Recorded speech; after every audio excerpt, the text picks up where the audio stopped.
3 semaines après le coup d'envoi du Belgian Racing Car Championship 2012 sur le circuit de Zolder, une quarantaine de bolides ont pris d'assaut Spa-Francorchamps à l'occasion des Spa Races.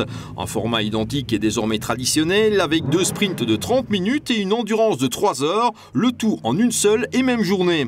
Et une première grille de départ faisant la part belle au gros GT de la compétition, à commencer par la spectaculaire BMW Z4 GT3 de l'équipe hollandaise Race Art qui avait décroché la pole position.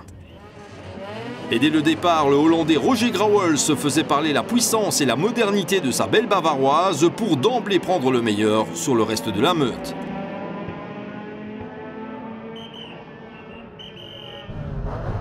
Un envol que l'on revoit depuis l'habitacle de l'Aston Martin DBRS 9 de l'équipe GPR, toujours piloté par Michael Schmetz pour les joutes courtes. Après la malchance rencontrée au Limbourg, le bolide aux couleurs de golf était bien décidé à prendre une éclatante revanche sur le toboggan des Ardennes.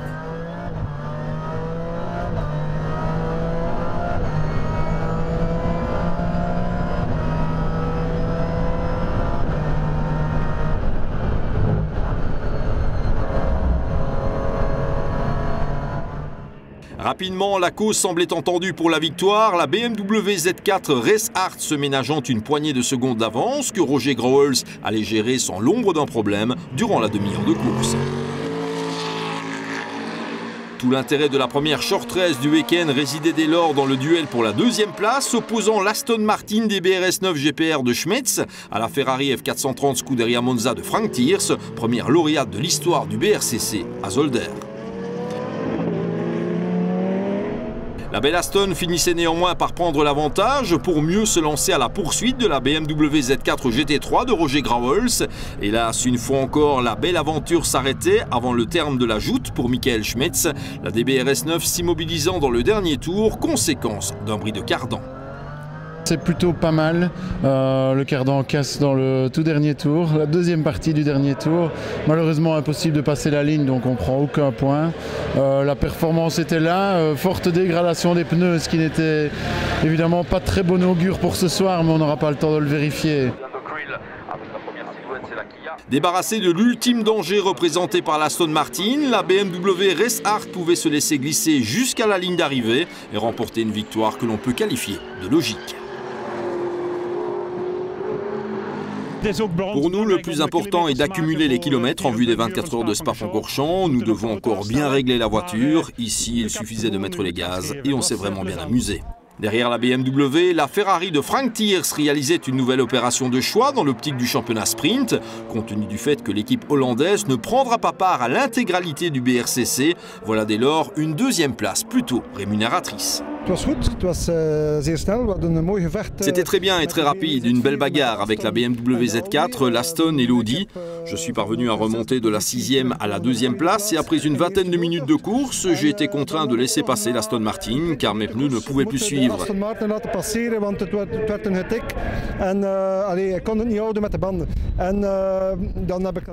J'ai maintenu le rythme et ces problèmes m'ont finalement permis de terminer en 2e position, non sans gagner la classe. Un excellent début.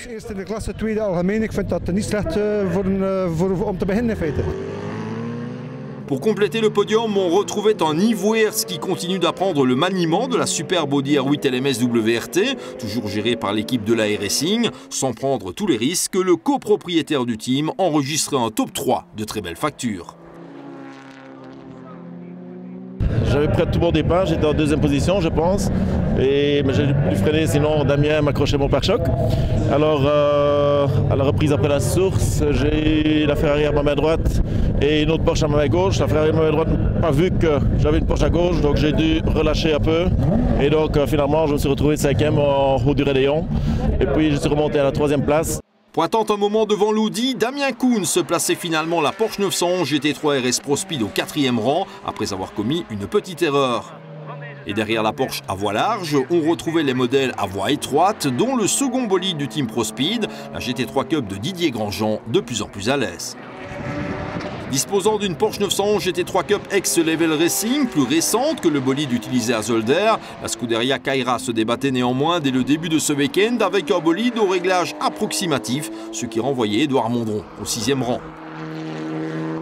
comme tout a été assez vite pour avoir la voiture, quand on l'a reçue, il n'y avait pas de géo qui a été faite.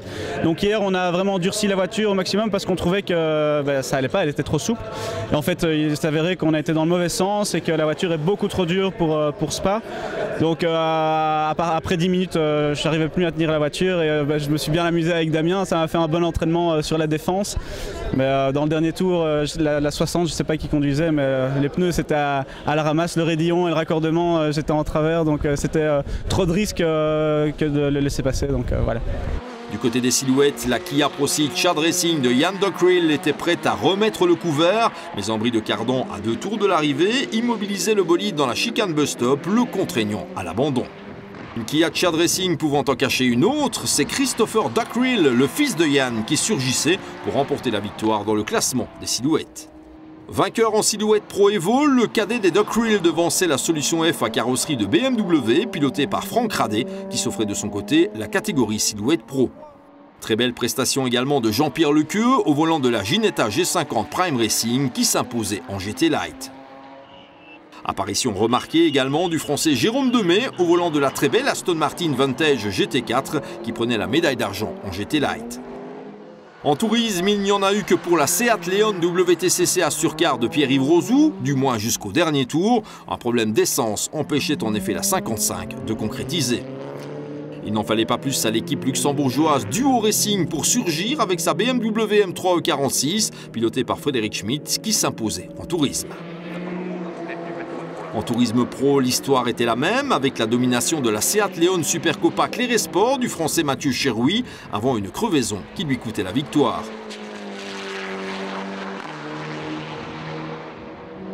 C'est finalement la Seat Leon Supercopa Sport Racing qui remportait la gagne, des œuvres de Wim de Graaf. Les bolides espagnols prenaient d'ailleurs la joute à leur compte, avec Pascal Courrier positionnant la Seat Asturcar au 2e rang. Début tout aussi tonitruant pour le néerlandophone Xavier Stevens qui imposait sa puissante Renault Clio 3 en tourisme Challenger.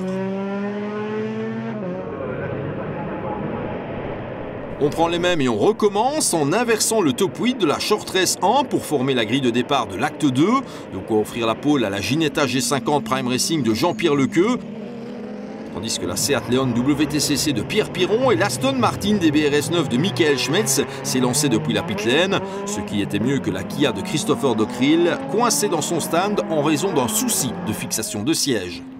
Et avant même la fin du premier tour, Lemray ne se faisait pas prier pour prendre les devants, quand bien même le pilote journaliste savait que dans son dos, la menace était plus réelle que jamais.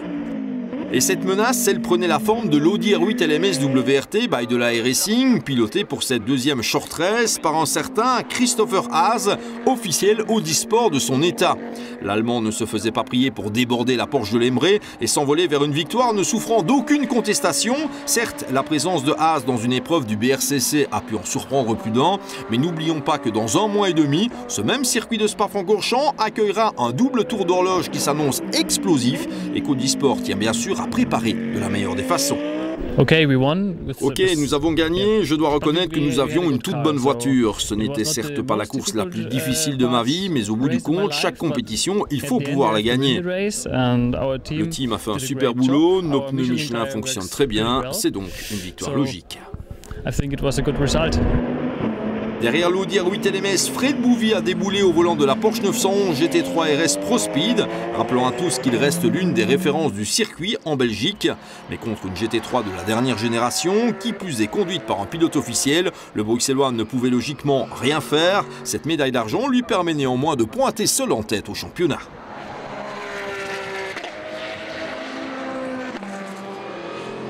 Apparemment moins à l'aise que son compère Grauwels, Peter Dubois positionnait la BMW Z4 GT3 Race Art au 3e rang final, poursuivant l'excellent week-end de préparation de la formation Bâtard.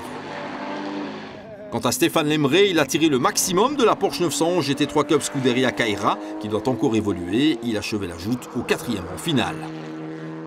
On espérait qu'elle aille mieux que celle de Zolder, mais effectivement pour le moment elle va un peu moins bien. Il faut dire qu'on l'a touchée jeudi soir, donc vraiment quelques heures avant le début des essais libres de ce week-end. Donc c'est vraiment un week-end d'apprentissage, c'est comme si on faisait une grande séance d'essais grandeur nature. Et donc C'est un peu compliqué, oui. On cherche un peu les réglages, on découvre que le moteur pousse un peu moins que celui de Zolder, etc. Donc il y aura du boulot sur la voiture, le moteur doit être révisé. Hans Thiers ayant relayé son frère Frank, la Ferrari F430 Scuderia Monza connaissait une baisse de régime à la mi-course avant de croiser le drapeau à damier au 5e rang absolu. C'était une course sprint, donc il est important de ne surtout pas perdre de temps. Je me suis employé à y parvenir en bataillant ferme contre la BMW Z4.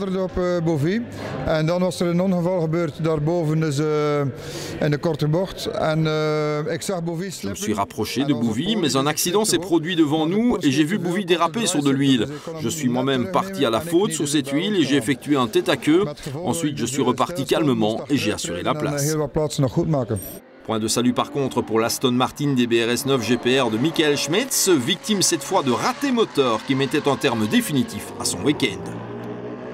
Pilotée par Pascal Muller, la Porsche 911 GT3 Cup Pro Speed s'offrait une nouvelle place d'honneur en se classant au 6e rang général. Elle précédait la Ginetta G50 Prime Racing de Jean-Pierre Lequeux qui s'imposait pour la 2e fois du week-end en GT Light.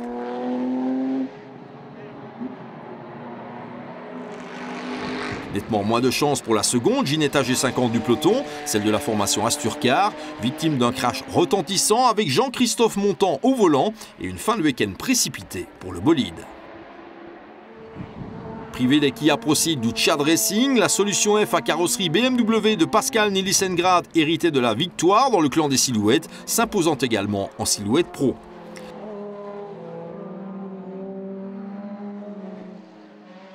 Nielsengrad profitait notamment de cette pirouette improvisée de la solution F BMW de Franck Radet et Jean-Pierre Baudard qui prenaient malgré tout la 2e place de la catégorie. En tourisme, le nouvel abandon de la Seat Leon WTCC Asturcar, piloté par Pierre Piron, offrait la victoire sur un plateau d'argent à la BMW M3 E46 Duo Racing, cette fois aux mains de Stéphane Bailly, vainqueur en tourisme Pro Evo.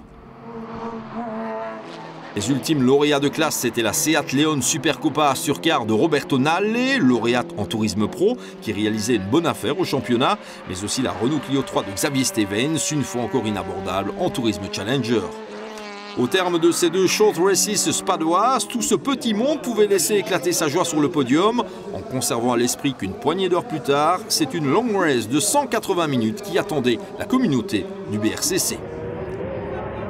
Ils étaient une bonne trentaine à s'élancer samedi sur le coup de 18h30 pour la très attendue Long Race, une course qui débutait tambour battant, mais en l'absence de la BMW Z4 GT3 Race Art de Grauwels et Dubois, victime d'un souci de frein à même la grille de départ. Pour tous les autres, c'était par contre parti, et bien parti. Et la première vedette de cette épreuve était le jeune Dylan Durdal qui réalisait un véritable festival au volant de la Porsche 911 GT3 Cup Belgium Racing, 4e de la joute d'ouverture de Zolder. Le néerlandophone pointait plusieurs tours durant au sommet de la hiérarchie, se jouant de bolides bien plus puissants.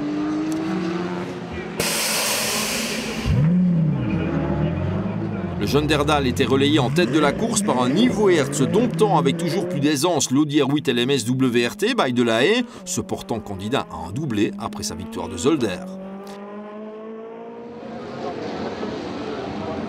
Parmi les bolides de pointe s'illustrant lors de la première heure de course, on pointait aussi la Ferrari F430 Scuderia Monza de Frank et Hans Thiers.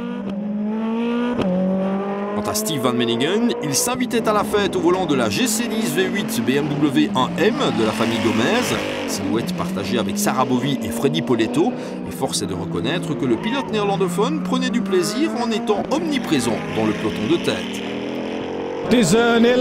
C'est une voiture totalement différente de la BMW M3 Silhouette. Ici, il y a beaucoup plus de couple, ce qui implique un autre pilotage. Avec la BMW, il fallait monter dans les tours, et ici, pas du tout. C'est assez facile.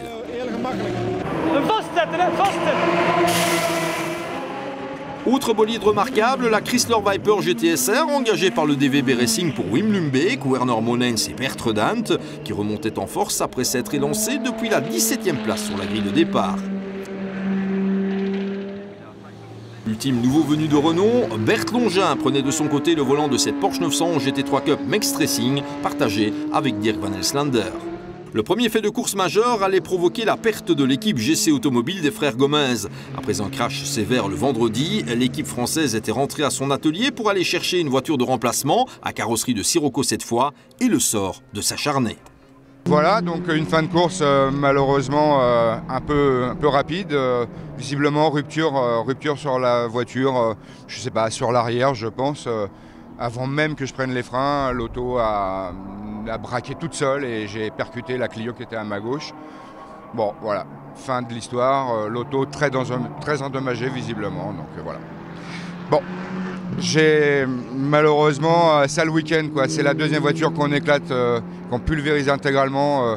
Donc là, ça commence à faire beaucoup et je suis bien triste pour l'écurie. Voilà. Autre équipage de points disparaissant du haut du tableau, la Porsche 911 GT3 RS Pro Speed de Fred Bouvy, Damien Koons et Christian Kelders, victimes d'un début d'incendie au niveau des freins avant que la transmission ne fasse des siennes. D'abord on a cassé une ride de frein, donc là on a eu de l'huile sur l'échappement, elle a pris feu, donc il est revenu, on a changé la durée de le lettrier, et maintenant je ne sais pas ce que c'est, la boîte ou l'embrayage, je sais pas. Alors on voit cette voiture aussi aux alentours de la 10e place depuis le début de la course, alors qu'on s'attendait à la voir franchement devant. Qu'est-ce qui se passe? On a changé l'aileron et on a mis un aileron à mon avis beaucoup plus très incliné. Et ils avaient tous les deux un gros problème de vitesse de pointe. À mon avis, là pendant le changement on a réparé, mais bon. Alternant le leadership avec la Chrysler Viper GTSR DVB Racing, l'Audi R8 LMS de Weerts, Haas et Mollekens allait accomplir une seconde partie de course absolument parfaite, l'Allemand et le Belge n'étant pas du genre à multiplier les erreurs. C'est dès lors avec un tour d'avance que le bolide aux anneaux croisait le drapeau Adami au premier rang pour la deuxième fois de la saison.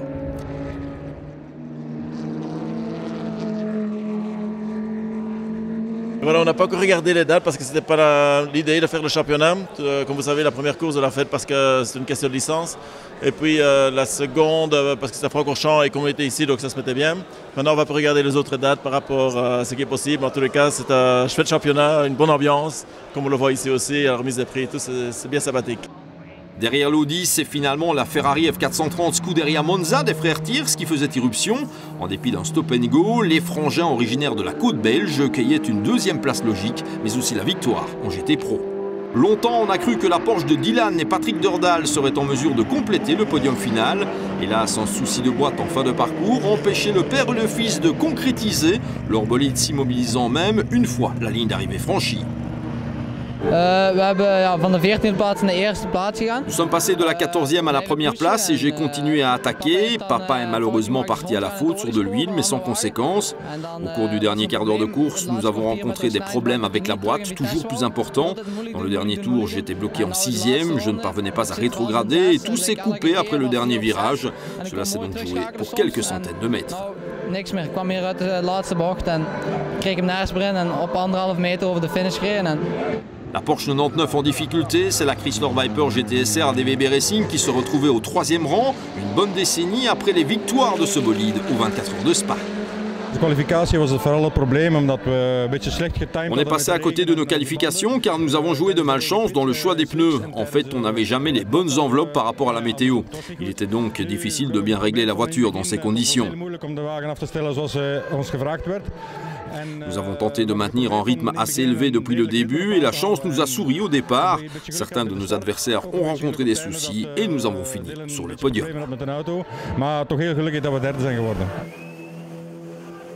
De satisfaction, il en était également question pour la Kia Proceed Silhouette Chad Racing de Yann et Christopher Duckrill, accompagné pour la circonstance de Philippe Steveny.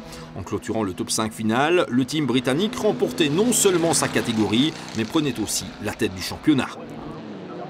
Leader de cette catégorie des silhouettes en début de course, la GC10 V8 BMW de Van Meningen, Bovy et Poletto rétrogradés dans le classement, en dépit d'un excellent relais de Sarah Bovy, ce qui valait la médaille d'argent de catégorie, ainsi qu'un top 10 au bolide de construction française.